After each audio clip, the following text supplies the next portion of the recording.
Os acordos de Alvor.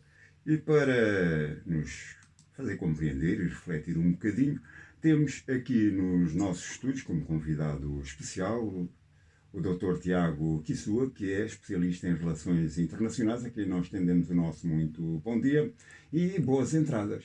Muito bom dia e um bom dia extensivo aos nossos radiovintes. Muito obrigado, igualmente para vocês. Faz um tempinho que não venho à casa.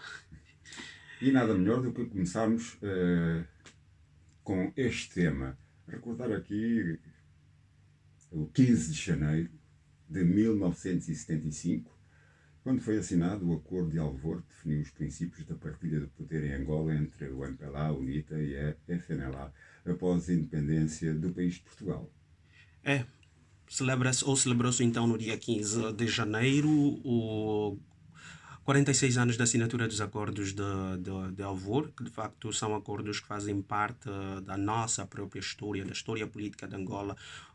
E então nós, sempre que chegar esta data, vamos fazer um recuo à história para vermos como a nossa história política de facto tinha sido, ou tinha começado, ou então era muito prematura a nossa história política enquanto Estado, do surgimento então do Estado angolano. Ora, na verdade, os acordos de Alvor são o resultado daquilo que de facto estava a acontecer na República Portuguesa, porque os acordos de Alvor, na verdade, eram uma consequência daquilo que tinha acontecido no dia 25 de abril de 1974, quando o movimento das Forças Armadas Portuguesas, de facto, tinha levado um golpe de Estado, acabou um golpe de Estado que derrubara o regime fascista português e consequentemente, a palavra de ordem deste movimento era a democracia e a descolonização. Portanto, era democracia para Portugal, porque Portugal vivia num regime fascista, ditatorial,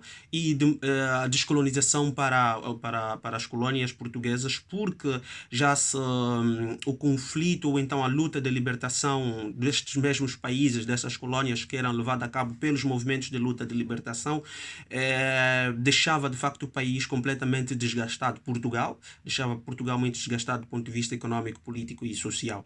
E então, para este movimento era necessário que se levasse a cabo de facto uma democratização do país e descolonização das antigas colónias. Ora, este processo também não foi assim tão fácil. Não foi assim tão fácil porquê? Porque depois da Revolução dos Cravos houve António Spínola, chegou a presidente da República, mas havia de facto um projeto por parte de Spínola, mais ou menos, ou não mais ou menos, mas um projeto de neocolonização, ou seja, em que se poderia conferir uma independência dependente dos países, digamos assim, ou das antigas colónias. Mas infelizmente não durou este projeto, porque em setembro Spínola tinha demitido-se de cargo, e então aquela linha dos movimentos, digamos assim, havia uma linha do movimento das Forças Armadas que era progressista, e então defendeu a necessidade de uma independência total ou completa das colónias. Ora, a partir desta data, começou-se então a desenhar aquilo que seria os acordos, ou seja, o processo de descolonização em Angola, que depois viria dar o surgimento dos acordos de Alvor. Houve a Conferência de Lusaka, e depois, a nível da ONU, começou-se também a pensar e a refletir os processos de descolonização das colónias portuguesas, e então internamente os movimentos começaram então a criar também condições que permitisse que os três sentassem à mesa para poderem negociar a independência de Angola.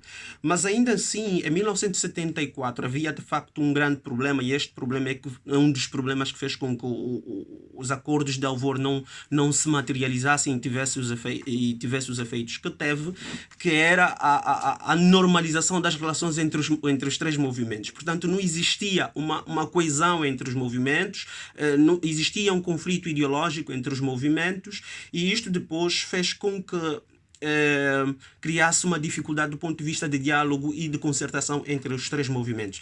Em 1974, a UNITA fez, digamos assim, ou estabeleceu um acordo ou de normalização das relações e de amizades com a FNLA em Kinshasa. Posteriormente, fez com o MPLA no Luanda, né, no Luso, e não fez, o MPLA e a FNLA não fizeram este acordo de cooperação ou de amizade. E, portanto, entre 5 e 6 de janeiro vai-se para a conferência de Mombasa, no Quênia, e ali esta conferência tinha como finalidade normalizar as relações entre os três movimentos e de facto também definir as bases ou a plataforma daquilo que seria o processo de independência para Angola. Savimbi vai para a conferência de Mombasa já com uma vantagem pelo facto de ter normalizado as relações com o MPLA e com a FNLA, mas o MPLA e a FNLA não tinham normalizado as eleições, então Jonas Savimbi ganha essa vantagem e assume-se como moderador nesta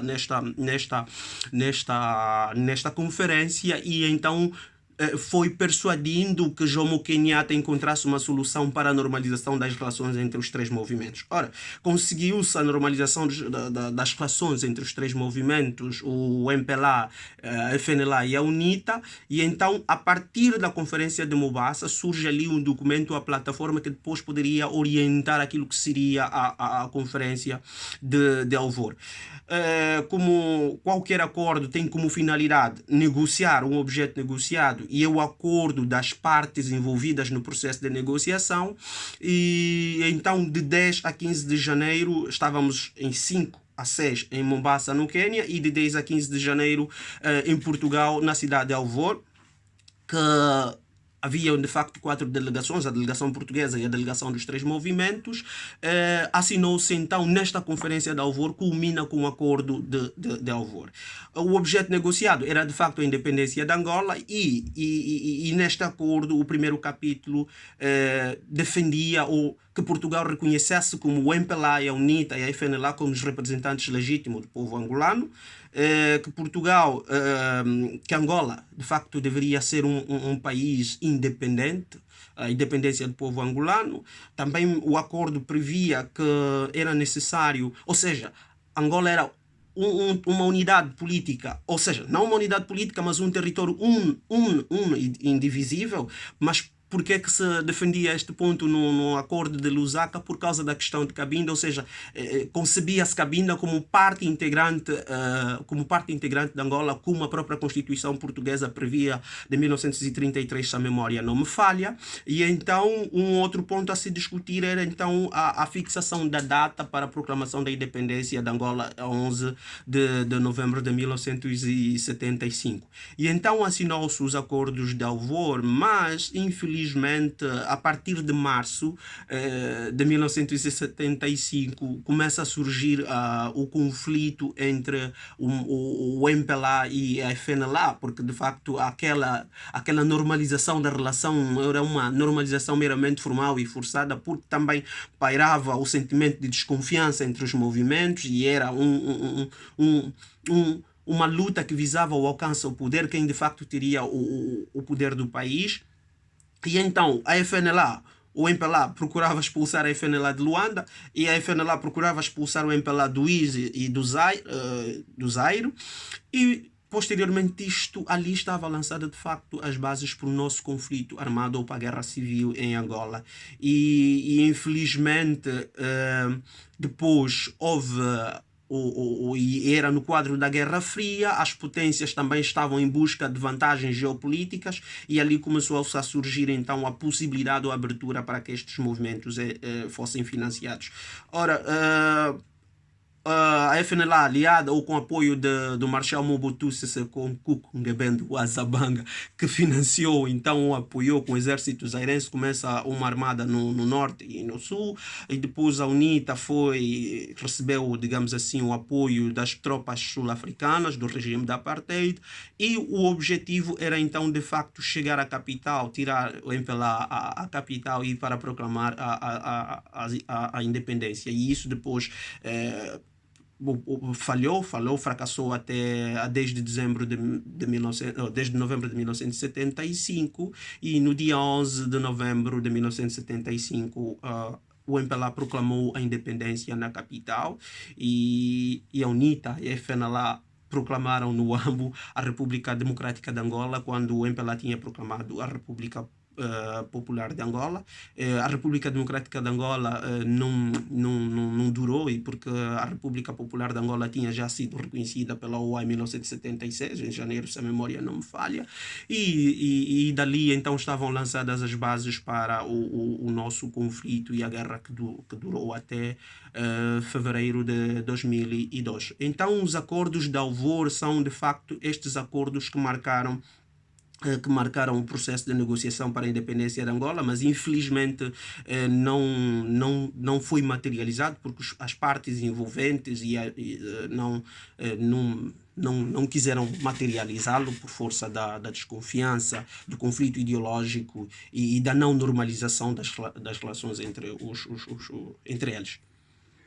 Doutor Tiago, o que é que falhou? Eu penso... Essa desconfiança só? Eu penso que são muitos os fatores que estiveram na base do fracasso dos acordos de Alvor. Primeiro, que era do ponto de vista da própria preparação do objeto negociado e aquilo que era... Cada movimento tinha uma concepção de independência diferenciada e depois a questão da unidade ou da coesão entre os três movimentos. Por outra, aquilo também que era a agenda do próprio Estado português, da estratégia da continuidade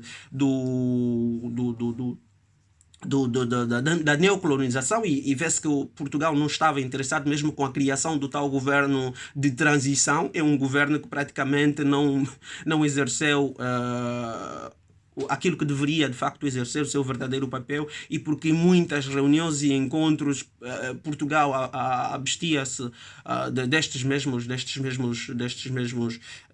governo e as partes, e então não havia, digamos assim, um projeto muito sólido. Havia muitos fatores que contribuíram nisto, e depois também o próprio a nível internacional o cenário que se vivia, que era o cenário da Guerra Fria, então facilitou com que este acordo não se materializasse como ele se queria.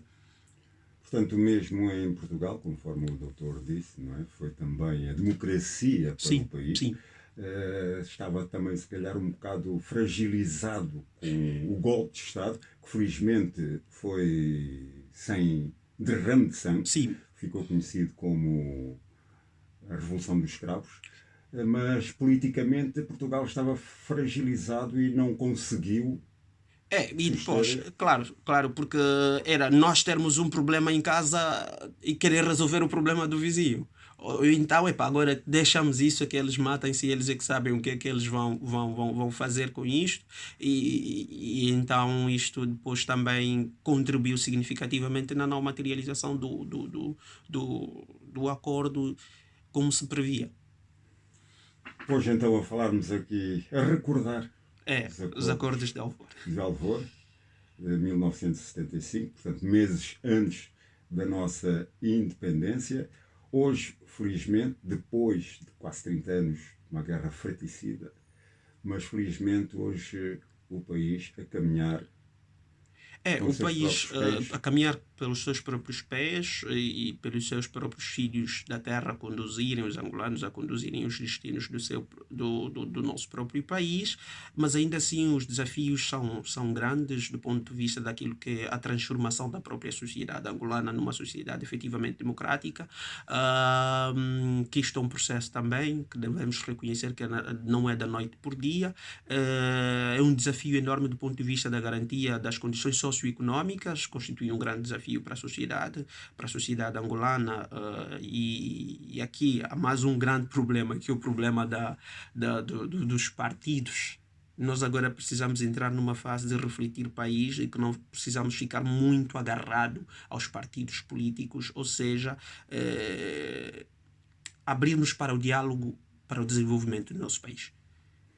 Doutor Tiago, que isso o nosso muito obrigado. Continuação de um bom trabalho. Até uma próxima oportunidade. Muito obrigado, e obrigado aos nossos radiovintes. Foi então a